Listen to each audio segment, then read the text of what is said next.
আসসালামু আলাইকুম, সবাই কেমন আছেন? ঈদের ছুটিটা কার কিরকম কাটলো? আমাদের ঘরে বসেই কাটছে, দূরে কোথাও যাওয়া হয় নাই। তো ঘরে বসে বসে বোরিং হইতাছিলাম। আর আমার ছেলেকে জিজ্ঞাসা করলাম, বাবা তুমি কোথাও যাইবা? বললো হ্যাঁ, আমি যাব, আমাকে ঘুরতে নিয়ে চলো। বললাম ঘুরতে নিয়ে যাব, ঘুরতে কোথায় নিয়ে যাবো? ও বললো তো চলো আমরা, আমার খুব মিষ্টি খাইতে মন চাইতেছে, আমাকে মিষ্টি খাওয়াও।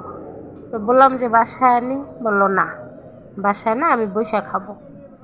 পরে চলে গেলাম আমরা মা ছেলে মিলে বসুন্ধরার সিটিতে যাইয়া।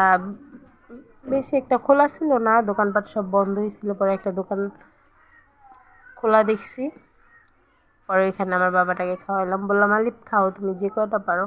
ও একটা খেয়ে বললাম আমার পেট ভরে গেছে, আর খাবো না। তো এই চলে আসলাম।